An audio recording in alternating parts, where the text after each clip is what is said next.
Hello दोस्तों, veterans नमस्कार। मैं दीवान सिंह। आप डेली देख रहे हो कि नई नई प्रकार की OROP पर टेबल आ रही हैं। अब ये कहाँ से फिगर ला रहे हैं?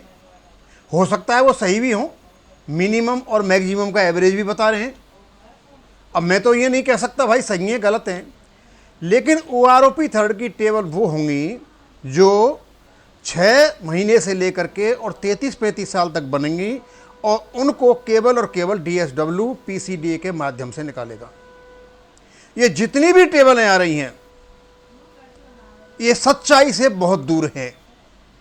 ये हो सकता है इनका मिनिमम सही हो, मैक्सिमम सही हो और इनकी फिगर भी सही हो, लेकिन जब निकल करके आएंगी तो केवल और केवल वो आएंगी जो PCDA बनाएगा। अब हो सकता है उसमें सारी एनोमलीज हों, लेकिन टेबलें वही होंगी।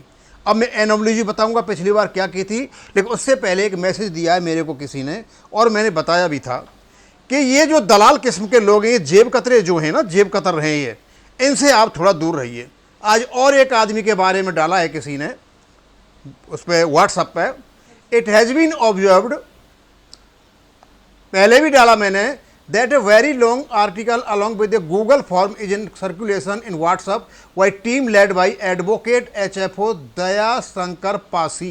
ये शायद गुजरात के हैं एडवोकेट जी, और ये भी मतलब क्या उसी कदचनों में चल रहे हैं जिस पर ये राजीव बहल जी चल रहे हैं और ये वीर बहादुर सिंह चल रहे हैं। इनने तो अपना काम बना लिया, अब उन्होंने सोचा मैं पीछे रह गया, मैं क्यों पीछे रहूं, तो उन्होंने भी शुरू कर दिया होगा।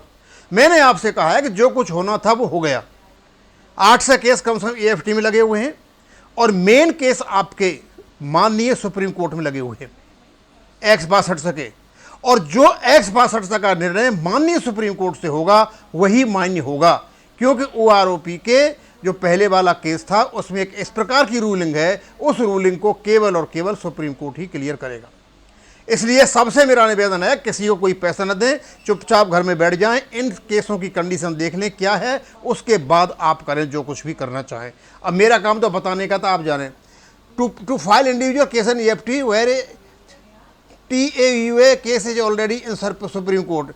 वो कहती कोई ये जो है टेक्निकल ग्रुप है उसका, एयरफोर्स का कोई, उन्होंने डाला है कि ऑलरेडी ये सुप्रीम कोर्ट में केस है, तो भाई तुम क्यों जा रहे हो जाए तो सुप्रीम कोर्ट में डिसाइड, ये हो जाएगा, सब पर लागू नहीं होता है तो फिर जा करके आप अपना ले आना, 4-5 हज़ार रुपये लगेंगे और आपको मिल जाएगा, आपका डिसीजन मिल जाएगा, इंडिविजुअल मिल जाएगा।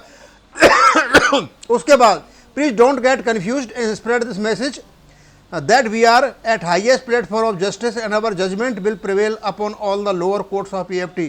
ये केवल ये जो आपने ये है ना TAUV, ये जो टेक्निकल ईयर जो वेटरन्स हैं उनका जो वेलफेयर एसोसिएशन है, उन्होंने ये बताया है कि आप वेट करें सुप्रीम कोर्ट का और आप ज़्यादा कन्फ्यूज नहीं हो, कन्फ्यूज होने की ज़रूरत नहीं है। और साथ में उन्होंने ये भी कहा है कि भाई जो एयरफोर्स की है तो एयरफोर्सों को वालों को ये भी उन्होंने आह्वान किया है कि भाई आपको अच्छा है कि आप इसको ज्वाइन कर लो, क्योंकि ऑलरेडी हमारा केस वहाँ पर है और हम आशा करते हैं कि हम जल्दी ही इसमें सफल होंगे।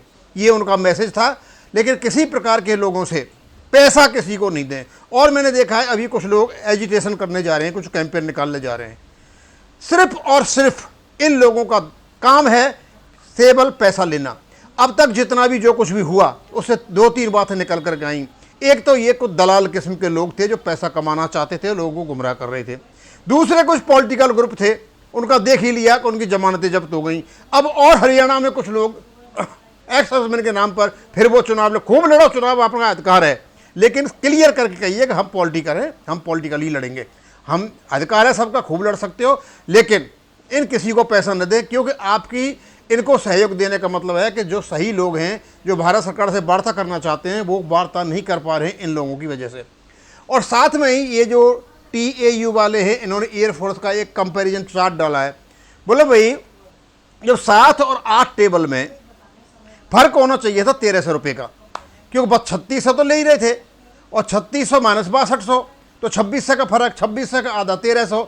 यदि ये टेबल OROP की 2 की सही बनाई गई होती तो 7 नंबर की जो टेबल है उसमें और 8 नंबर की जो टेबल है उसमें केवल और केवल फर्क होना चाहिए था 1300 रुपये का, लेकिन उन्होंने फर्क बताया है। CPL जो 15 साल का उसके में फर्क है 1365 रुपये का, CPL जो 20 साल का उसके में 1368 का, सार्जेंट के में 1761 का, सार्जेंट 18 साल का जो 2402 का। और उस प्रकार आप देखोगे कि जो 1300 का फर्क है, 1300 से दूना फर्क है यहाँ भाई। ये किस प्रकार निकाली तुमने टेबल?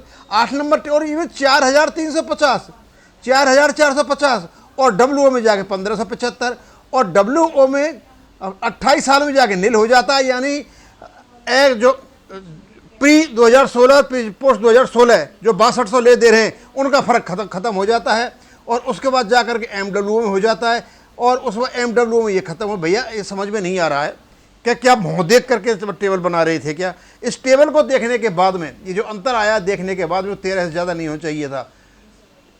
स्पष्ट रूप से पता चलता है कि OROP की जो टेबलें बनाई हुई हैं वो बिल्कुल लापरवाही पूर्ण तरीके से बनाई हुई हैं और अब भी यही होता है। तो आप कितनी ही टेबल बना लो कोई फ़ायदा नहीं है, इसी प्रकार की आएंगी क्योंकि दादागिरी PCDA की है। अब मैं इसको यहीं ख़त्म करूँगा, ज़्यादा आगे नहीं बताऊँगा। इन्होंने नीचे ही बता रखा है कि एक्चुअल में कितना फ़र्क होना चाहिए। 6200 में तो घटाया 1300 का फ़र्क होना चाहिए। ये 1300 का फ़र्क नहीं है, अलग अलग फ़र्क है। और जब फ़र्क इस प्रकार का है तो इसका मतलब ये है कि एनोमली है। अब यहीं ख़त्म करूँगा। थैंक यू, धन्यवाद।